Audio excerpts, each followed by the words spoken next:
Take two. So after recording an 18-minute and 39-second video for you guys, I've officially been labeled a violator of YouTube copyright law. As a teacher, I am not immune to that. So if at any moment of this video, I just randomly, you see like hands grab me and pull me out of frame, that would be the YouTube thought police coming after me for committing my first violation. I didn't even know I was doing it. So I'm gonna have to do this a little bit of a roundabout way. I'm gonna have you guys pause this video 2 times so you can watch 2 videos. So what I say will actually make sense. So what I'd like you guys to do first, I'm gonna share my screen with you and I'm gonna have you go to our Canvas page if you're not there already, and I want you to click on the Scrat Ice Age video. That will take you to this, which I can't show you because it's copyright infringement. But anyway, let me get rid of that in case anyone gets crazy ideas. So go watch that. It's just a few minutes long. It's funny. Then come back and I'll explain why on earth I even put that there in the first place. So hit the pause button. I'll see you back in here in a minute.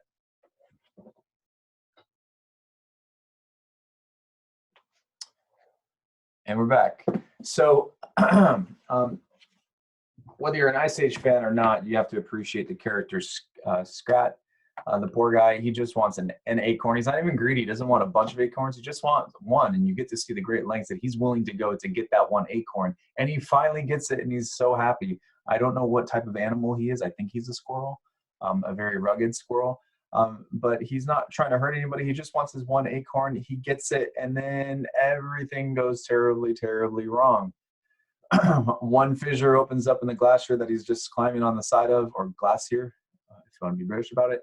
And he's got to plug that hole up, and then that just causes another one to open up, and another one to open up, and another one to open up, to the point where he is thrown off the side of the ice. And if he wasn't a cartoon, and if he wasn't living in the world of cartoon physics, he would definitely be a dead squirrel and would not get to enjoy that one acorn. But he's not. He's a cartoon. He lives on and continues to make short animation videos in the Ice Age universe. But all that said, I want to make a parallel, draw a parallel between the character Scrat going for this acorn and Macbeth at the start of Act 5. Notice the great lengths that Scrat goes to just to get what he wants, similar to Macbeth. Yes, Scrat is willing to risk his life and well-being. I'm not even sure if he is that self-aware or he just sees the acorn and he goes. Macbeth, I have to argue, is probably more self-aware about his mortality than Scrat is.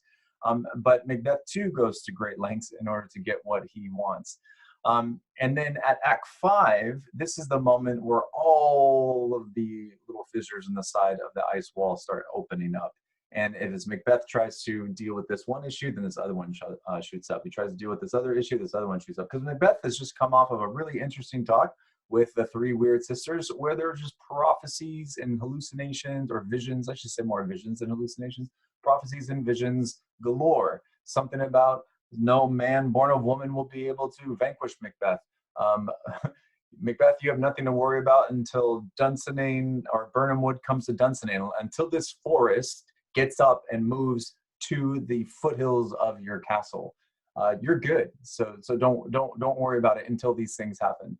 Well, coming back to Scrat for a moment, let's just pretend that someone guaranteed that Scrat would get his acorn if he started climbing. All right, you start climbing, you're going to get what you want. Scrat, you're ultimately going to get what you want, and you will make it back down to the ground.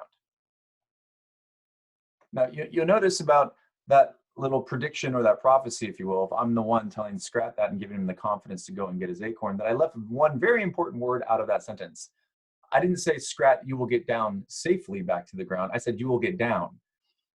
Right? It's that one little bit of information that I intentionally omit, because Scrat is not going to survive while he does in cartoon world, like I said.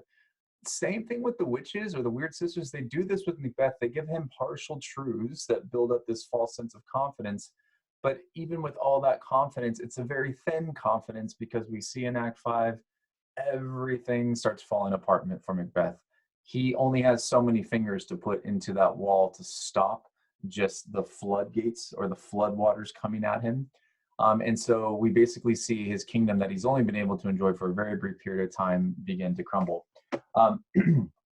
But what's interesting, this is a time when the entire scene, I'm going to open up into the book, the entire scene, and the publisher communicates this visually, because this is the first time, at least in our My Perspectives publication, that we don't see a picture of Macbeth.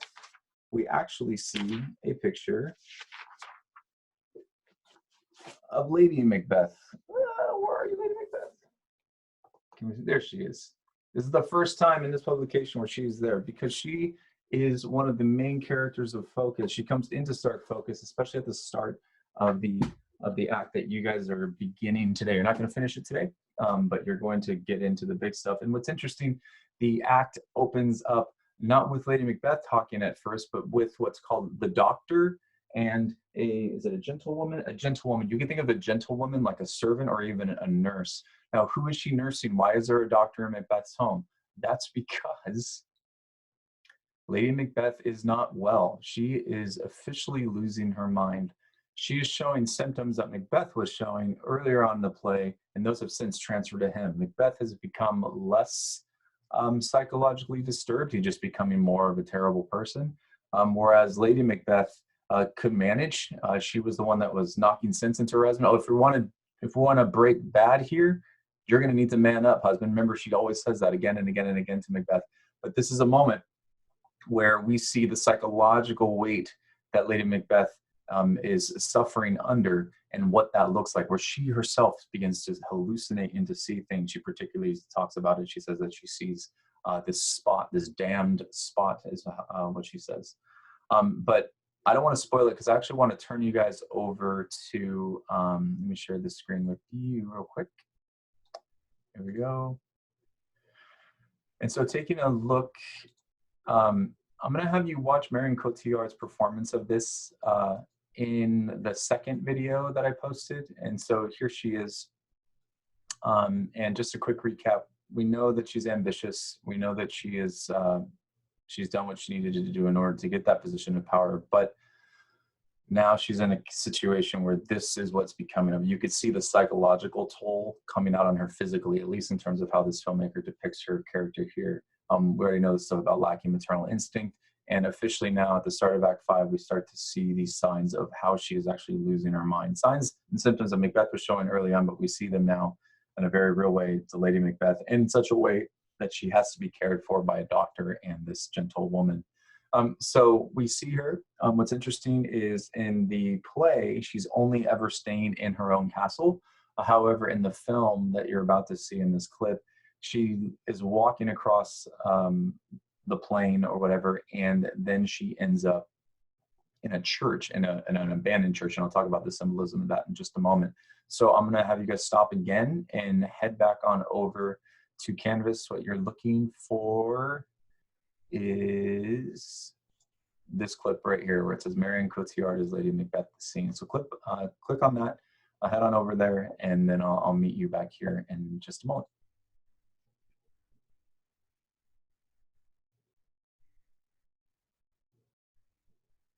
And we're back. So we could really, there's a lot of things to say about the clip that you just watched. What's interesting is the filmmaker's decision to have Lady Macbeth not be in her castle, but she walks to a church. And there's that one clip. See if I can show it to you without breaking into a copyright violation moment. There is that one clip. Let me see here. No, I don't want to see that. So I'm kind of flirting with the dark side here for a moment. I'm not even going to do it because I'm scared of what was it that I'm going to mess up this video. Anyway, so back to me. There's that moment where she's sitting down and you see the cross on the wall, right? That's what tells you that she's in a church. But notice it's not a warm church, right? Anytime you see the iconography or the symbolism of a cross, this is someone going into this place where these icons and these symbols are, someone who's in search of redemption. She's looking for a way to nurture her soul, and she is not getting it. It's not only is she not getting it, she's not going to get it. She's going to pay the price for the decisions that she's made in her thirst and desire for power. But here she's looking for it. She breaks off into this mentioning the Thane of Fife had a wife. The Thane of Fife, of course, is Macduff. and she's referencing his wife and what happens to her and all of her children. They're dead. They're dead. And this now is getting to her, just the depths and the degree that her husband and her have had to go in order to ensure their power remains intact. And so she's feeling that tension. There's an interesting moment that I'm sure you saw too, where you don't see who she's talking to. You can assume that she's not talking to anybody, because in the actual play, she's not talking to anybody. The doctor and the nurse are hearing her, and she's essentially talking to herself. But you see that the filmmaker decides to put a child in the shot that she's talking to, and the child is bloodied. Again, we come back to this imagery of blood and violence and death. It comes up again and again and again. And this is a very famous moment in this play where Lady Macbeth is speaking aloud, trying to get out this damaged spot. She didn't know Duncan would have that much blood in him. The other thing to keep in mind too, she's referencing this knocking, knock, knock. This takes us back to the night when King Duncan is killed, and there's that knocking on the door, and the porter comes out and he says all of his things that I wish I could go into detail with you, but I can't because it's inappropriate, right? And the porter actually thinks, or he jokes about the person knocking on the door is actually death. So we're back to this, and Lady Macbeth in this scene is quoting herself, where she's telling herself to go to bed, get your nightgown on, take off that pale face. This is what she actually says to Macbeth, right? Because Macbeth was the worst killer ever, as he does not discard the weapons. He holds on to them. He doesn't change his clothes and put his nightgown on. And Lady Macbeth is slapping him, knocking some sense in him. Honey, you got to do this killing innocent people thing a lot better, because you're not very good at it. But what's interesting is here is we can assume that she's actually talking to herself, right? But what does this knock? What does it mean to go to bed? Because quite literally going to bed, she was telling Macbeth to go to bed earlier in the play, but the bed that she's talking about now is definitely connected to the one who is knocking at the door, and of course that one would be death. I don't want to give it all away, but this is such an iconic moment of this play, that she cannot get out these invisible stains, because blood might wash off literally, but figuratively the stain is very much there, because the stain is in her mind. So anyway, you see her, there's that interesting moment when she gets up and she walks across the plain and she sees the weird sisters in the distance. It should remind you guys, when we watch Pride and Prejudice and you see Elizabeth walking in these great landscapes, obviously the tone and the mood of Macbeth is not the same as Pride and Prejudice, but this is a maneuver that happens when a character needs to have an open space to think, because their mind is heavily troubled. No, Lady Macbeth does not get a Mr. Darcy coming off into the distance as the piano and the strings just start swelling as the sun is coming up. No, the sun is not coming up. This is a tragedy. This is a tragedy. And what happens to Lady Macbeth is only one part of the tragedy. You can think of her as just one of those holes that Scrat has to plug, if Scrat, of course, is Macbeth in this act. So anyway, a lot going on there. I'm going to stop talking. The first video was better. You're getting this one now. Enjoy it. If you have questions, just let me know. Thanks, guys.